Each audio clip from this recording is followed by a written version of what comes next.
Hello everybody. One of the most common problems anybody has with their CompuStar remote starter is it locks and unlocks, but it won't remote start.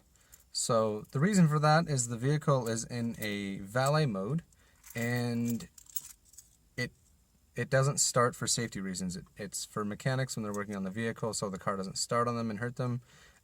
If you don't want it to remote start, if you have an attached garage by accident or something like that, it's just a safety precaution. But sometimes the vehicle will accidentally get into valet mode with its remote. By pushing two buttons at the same time, a mechanic might put it in valet mode when they're working on the vehicle and forget to take it out.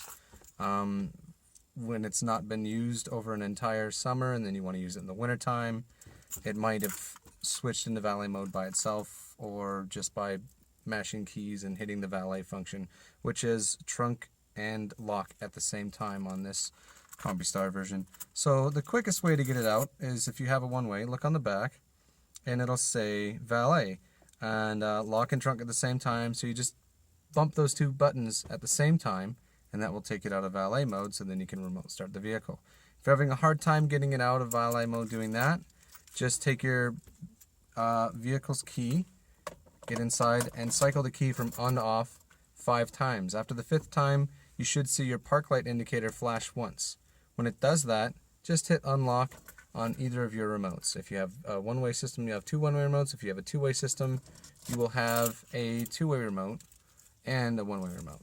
Just hit unlock on either of the remotes, and that should bump it out of valet mode.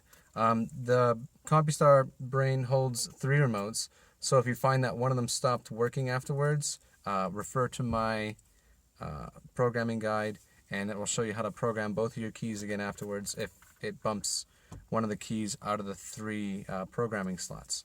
Or if you happen to have it in valet mode multiple times and you're using this way to get it out of valet mode, it could bump them along the 3 slots where they're programmed in, and you can end up with just one programmed remote. You'll have to program both of them again after.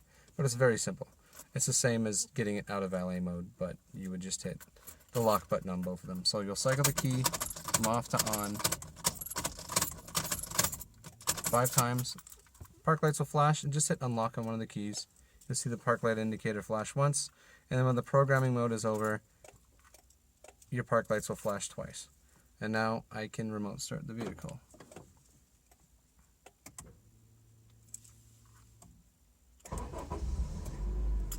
And that's all there is to it. If you have other issues or other problems, I'd contact an installer close by so you can have them look at it professionally. It might be something a little bit more complicated. But that's the #1 issue that I had people coming into and asking me. And it just took up a little bit of time, and it's something simple that people can do on their own. It saves them time as well. Alright, if you have any questions, post in the comments below.